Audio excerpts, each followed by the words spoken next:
Hey guys, আজি বনাইছো ৰঙালাও আলু বুট সয়াবিন এনেদৰে আজি তৰকাৰী বনাইছো আপোনালোকে সম্পূৰ্ণ ভিডিঅ'টো এবাৰ চাব কেনেকৈ বনাইছো মই কি পদ্ধতিত বনাইছো গুড মৰ্নিং গাইজ কি খবৰ আপোনালোকৰ নিশ্চয় ভাল আমিও ভালে আছো আপোনালোকৰ আশীৰ্বাদ ইমান গৰম দিছে একদম মিনিমাম 35-30 ডিগ্ৰী সেলসিয়াছৰ ওপৰত আছে আজি এটা ৰেচিপিৰ ভিডিঅ' আপোনালোকৰ মাজলৈ লৈ আহিছো চাওক আজি কি ৰেচিপি বনাম কেনেকৈ বনাম কি পদ্ধতিত বনাম দেৰি নকৰি ভিডিঅ'টোৰ মাজলৈ লৈ যাওঁ আপোনালোকক গাইজ আজি আপোনালোকৰ মাজলৈ লৈ আহিছো সয়াবিনৰ অন্য এটা ৰেচিপিৰ কাৰণে এপেকেট সয়াবিন লৈ লৈছো এনেদৰে ধুই লৈ লৈছো মই তাৰ পিছত এয়া মটৰ লৈ লৈছো বুটেৰে হৈতে এইফালে লৈ লৈছো ৰঙালাও আৰু আলু এনেদৰে কাটি লৈছো আৰু এটা পিয়াজ কাটি লৈছো চাই লাগিব ভিডিঅ'টো সম্পূৰ্ণভাৱে আৰু স্ক্ৰিপ্ট নকৰাকৈ কেনেকৈ বনাম কি পদ্ধতিত বনাম আহক তেতিয়া দেৰি নকৰি ভিডিঅ'টোৰ মাজলৈ যাওঁ অলৰেডি কেৰাহী বহাই দিছো তেলখিনিও গৰম হৈছে ইয়াতে এতিয়া মই পিয়াজখিনি দি দিছো পিয়াজখিনি অলপ ৰংচঙুৱা কৰি ল'ম ইয়াতে এতিয়া মই মটৰ আৰু বুটকেইটা দি দিছোঁ প্ৰথমতে বুটকেইটাৰে অলপ টাইম মই ভাজি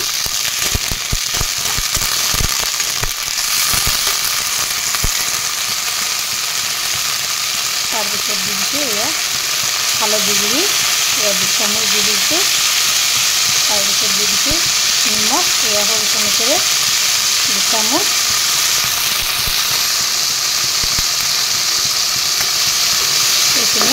লৰাই লওঁ ইয়াতে একেলগে খুব সহজ পদ্ধতিত এই তৰকাৰীবিধ বনাব পাৰি মাজে মাজে এই তৰকাৰীবিধ খাব লাগে স্বাস্থ্যৰ কাৰণেও ভাল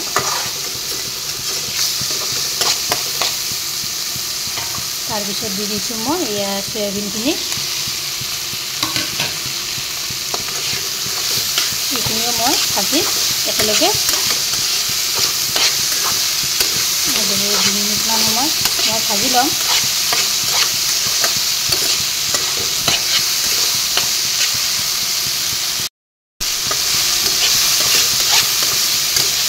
মই অলপ টাইম ভাজিলোঁ ইয়াতে এতিয়া মই ৰঙালাও আৰু আলুখিনিও এড কৰি দি দিলোঁ এইখিনিও ভাজিম মই 2 মিনিটমান সময় অলপ টাইম ভাজিব লাগে তেতিয়াহে ইয়াৰে কেঁচা গোন্ধবিলাক নাইকিয়া হৈ যায় তেতিয়া খাবলৈও সোৱাদ লাগে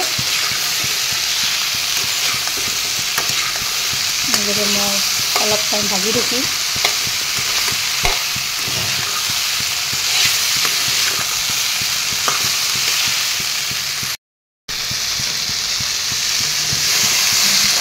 এনেদৰে মই 3 মিনিটমান সময় ভাজি ল'লোঁ তাৰপিছত এয়া পানী দি দিছোঁ পানী দি দিছোঁ এইখিনি পানীতে ৰঙালাও আলু সিজি যাব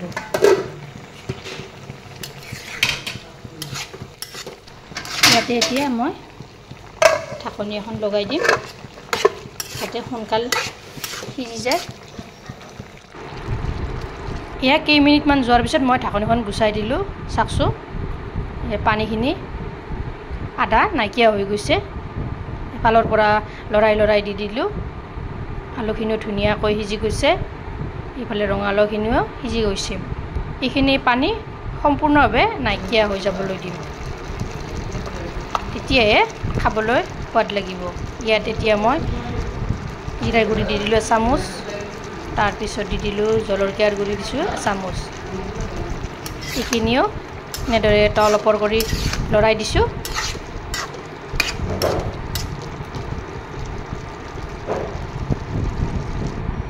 এতিয়া দেখিছেনে পানীখিনি মোৰ সম্পূৰ্ণভাৱে নাইকিয়া হৈ গৈছে শুকান হৈ গৈছে এনেদৰে বনাব লাগে খাই সোৱাদ লাগে এয়া হৈ গ'ল নমাই থৈ দিলোঁ ভিডিওটো ভাল লাগিলে লাইক কৰিব শ্বেয়াৰ কৰিব কমেণ্ট কৰিব আৰু মোৰ চেনেল যদি নতুনকৈ আছে চেনেলটো ছাবস্ক্ৰাইব কৰিব লগতে ফেচবুক পেজতো ফ'ল' কৰিব ধন্যবাদ জয় আই অসম এইখিনি মোৰ পিছফাল হৈ দিয়ক আপোনালোকক ভাবিলোঁ অলপ দেখুৱাওঁ